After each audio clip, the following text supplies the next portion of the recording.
Why, hello there, Comic Clan. Today we will be going over Gillen's Die number 2. I think I might be playing favorites here, but this is a solid book and I haven't read anything like this in a long time.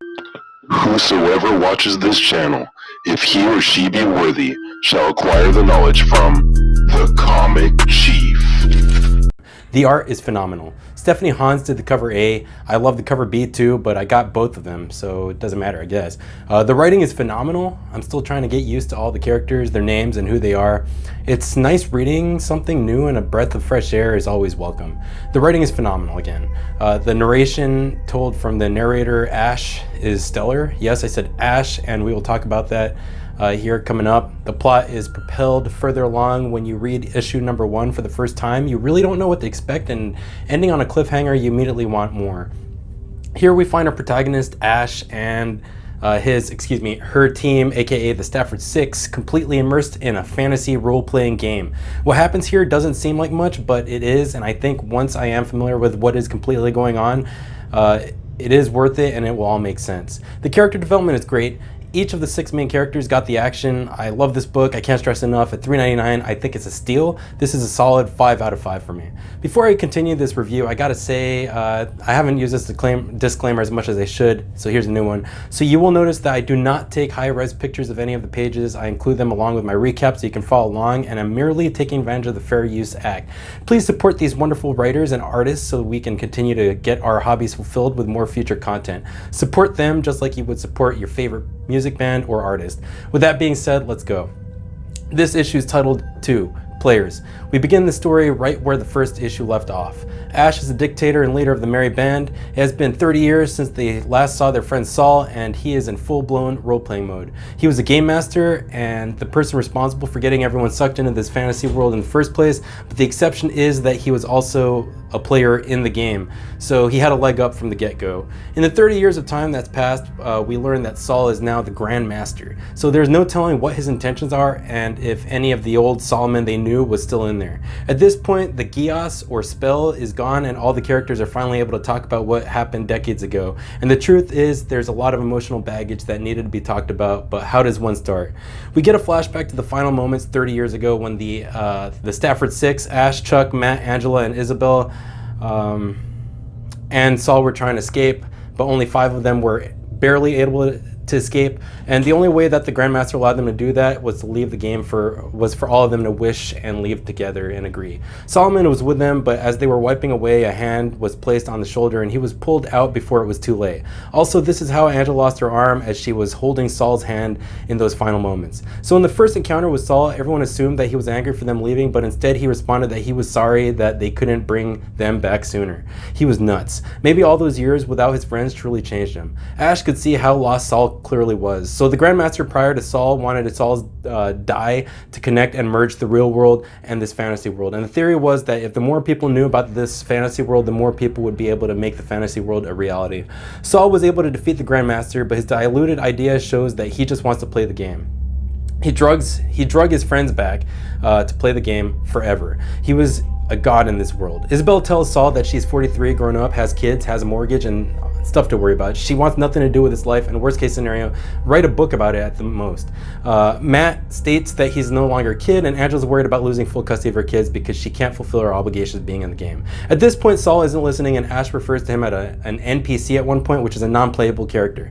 We learn of various places in this world: Angria, Glasstown, Dreamlands, Prussia, dungeons. This ingenious and an entire world could be made into a franchise. Saul is truly chilling when he utters the word, "You can never go home." I suddenly feel trapped and feel for the other characters. Angela, rather Neo, gets sassy and tells Saul they can go home. Saul's response, they can if they all agree, and it seems that he might agree if they defeat him. So a flash of light appears and he disappears. Full-blown role-playing. Sounds fun. The others tell Ash he could have used the voice, and he said he didn't want to turn this into a war yet. As the group thinks their next steps, they are greeted by someone else. It happens to be an NPC, an elf queen of the council from the Dreaming Lands, and we learn that she was modeled after one of their childhood crushes or a person from their childhood, Maria Wardell. So she introduces the adventurers to their first mission and tells them that they were the only hope of protection from the Grandmaster. They had to deal with a monster in the Dreaming Lands. In these few panels, we start to realize that every character in place was created by ideas the players created those decades ago, and that even the writing dialogue from the NPCs didn't make sense.